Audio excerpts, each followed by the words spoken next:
Hello viewers, আসসালামু আলাইকুম। আমি মৌসুমী মিষ্টি আমার নতুন চ্যানেলে নতুন একটি রেসিপি নিয়ে হাজির হলাম। আশা করি আপনারা সবাই অনেক ভালো আছেন। আমিও আল্লাহর অশেষ রহমতে আমার পরিবার নিয়ে অনেক ভালো আছি। তো আমার আজকে নতুন যে রেসিপিটা করব সেটা হচ্ছে কচুর লতি। অনেকেই আপনারা চেনেন। তো চিংড়ি মাছ দিয়ে কচুর লতি রান্না করব। তো আমি কিভাবে রান্না করি সেটা আপনাদের সঙ্গে শেয়ার করতে আসলাম। আশা করি আপনারা পাশে থাকবেন এবং দেখবেন। চলেন আমরা রান্না শুরু করি। প্রথমে আমি আমার চুলাটা অন করে দিলাম। এখন পাত্রটা গরম হওয়ার জন্য একটু সময় দেব। আমার পাত্রটা গরম হয়ে গেছে। আমি এখন রান্নার যে তেলটা পরিমাণ মতো দিয়ে দেব।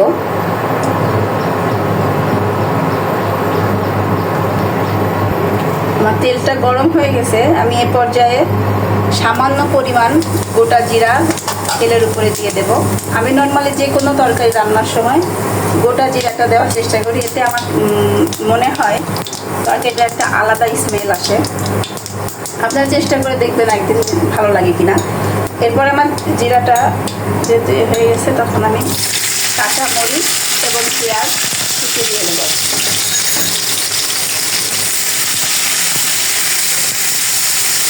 আমি কিছু সময় এটাকে নাড়াচাড়া করে নেব যতক্ষণ না পর্যন্ত পেঁয়াজটা বাদামি কালার না আসে, ততক্ষণ পর্যন্ত তেলে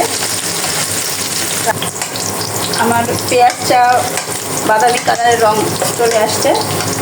এ পর্যায়ে আমি যে বাটা মশলাটা দেব, এখানে আমি আদা রসুন পেঁয়াজ আমার তরকারির জন্য যতটুকু পরিমাণে দরকার পরিমাণ মতো আমি মশলাটা ব্লেন্ডার করে নিয়েছি। সেটা আমি এখন দিয়ে দেবো। আপনাদের পরিমাণ মতো আপনারা দিয়ে দেবেন। এই মশলাটা ভালোভাবে কষাতে থাকবে। এই পর্যায়ে আমি কিছু গুঁড়া মশলা অ্যাড করব। প্রথমে আমি দিয়ে দিচ্ছি হলুদ পরিমাণ মতো, গুঁড়া মরিচ যে যেমন ঝাল খেতে চান সেই অনুযায়ী আপনারা ঝাল কমিয়ে বাড়িয়ে নেবেন। দিয়ে দিচ্ছি ধনিয়া গুঁড়া। এখন সবগুলো উপকরণ একটু ভালো করে মিশিয়ে নেব। আমার মশলাটা যাতে তলানিতে লেগে না যায় এ পর্যায়ে আমি একটু সামান্য পরিমাণে পানি অ্যাড করলাম মশলাটা কষানোর জন্য।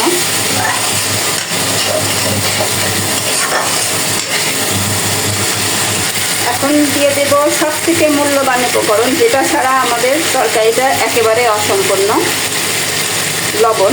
এটা স্বাদ মতো বা পরিমাণ মতো দিয়ে দেবো। দিয়ে আমরা মশলাটা সুন্দর করে কষাতে থাকবো। ততক্ষণ পর্যন্ত কষাবো যতক্ষণ না মশলার উপরে তেল ভেসে আসে। এ পর্যায়ে আমরা আরেকটা উপকরণ দিয়ে দেব, সেটা হচ্ছে চিংড়ি মাছ। আমি চাচ্ছি চিংড়ি মাছটা মশলার সঙ্গে সুন্দরভাবে কষানো হোক, এজন্য আমি আগে থেকে চিংড়ি মাছটা দিয়ে দিলাম। এখন চিংড়ি মাছটা মশলার সঙ্গে কষাতে থাকবো কিছু সময়। এখন আমি ঢাকা দিয়ে দেব কষানোর জন্য। আপনারা সঙ্গেই থাকুন। এখন আমরা ঢাকনাটা খুলে দেখব আমাদের মশলাটা তলানিতে লেগে যাচ্ছে কিনা। মশলাটা লেগে যাবে।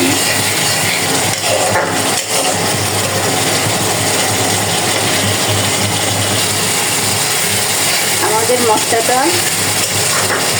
প্রায় কষে আসছে। এখন এই পর্যায়ে আমাদের মেন যেই উপকরণ কচুর লতি, এটা আমরা অ্যাড করব। আমি এখানে কচুর লতি এবং আলু একসঙ্গে কেটে রেখে দিয়েছি, সেটা এখন এর সঙ্গে অ্যাড করে দিচ্ছি।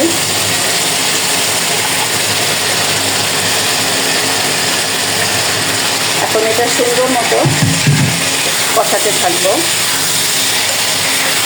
মশলাটা যাতে প্রত্যেকটা সবজির গায়ে লেগে যায়। এখন আমার মশলাটা মোটামুটি প্রত্যেকটা সবজির সঙ্গে মাখানো হয়ে গেছে। এখন আমি সামান্য পরিমাণে একটু পানি দিয়ে একে ঢাকা দিয়ে দেব সিদ্ধ হওয়ার জন্য।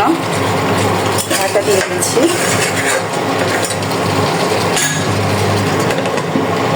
মশলা কষানো হতে হতে আপনারা অবশ্যই আমার পাশে থাকবেন এবং আমার নতুন চ্যানেলকে সাপোর্ট করার জন্য লাইক, কমেন্ট, শেয়ার করবেন এবং সাবস্ক্রাইব করবেন।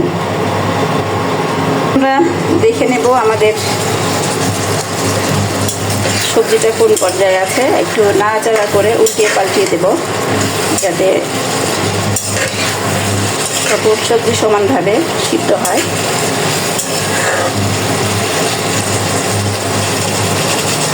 আমরা আবার ঢাকা দিয়ে কিছু সময় অপেক্ষা করব। আমাদের রান্না কত দূর একটু দেখে নিই।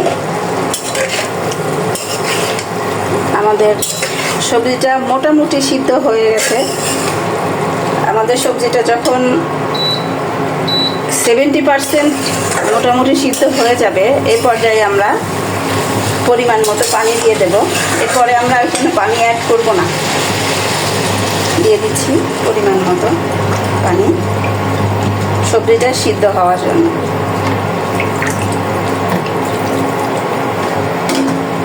দিয়ে ভালোভাবে নাড়াচাড়া করে রান্নাটা হতে দেব। ঢাকা দিয়ে দিচ্ছি, সঙ্গে থাকুন। ভিউয়ার্স, ফিরে আসলাম কিছুক্ষণ পর। এখন ঢাকনা খুলে দেখি কি অবস্থা। রান্নাটা মোটামুটি শেষ। যারা একটু ঝোল ঝোল খেতে চান তারা এই পর্যায়ে চুলাটা বন্ধ করে দিতে পারেন। আর এই পর্যায়ে আপনারা একটু চেক করে দেখবেন যে লবণটা ঠিকঠাক আছে কিনা, না হলে লবণটা লাগলে দিয়ে দিবেন। আর আমিও এইভাবেই রাখবো, আর বেশি কিছু বলবো না। আপনারা যারা লতি পছন্দ করেন তারা তো ট্রাই করেছেন, এইভাবে করে দেখবেন। আর যারা কখনো খান নাই তারা অবশ্যই অবশ্যই একবার ট্রাই করে দেখবেন, আপনারা কচুর লতি প্রেমে পড়ে যাবেন। আর আমি যেহেতু নতুন চ্যানেল খুলেছি, আমি বলতে যেয়ে হয়তো বা অনেক কিছু ভুল ত্রুটি হতে পারে। অবশ্যই আপনারা ক্ষমা সুন্দর দৃষ্টিতে দেখবেন। আমার ভুলটা আপনারা যাচাই বাছাই না করে আমার রান্নাটা কেমন হয়েছে সেটা অবশ্যই ট্রাই করে দেখে আমাকে কমেন্টস করে জানাবেন। আল্লাহ হাফেজ।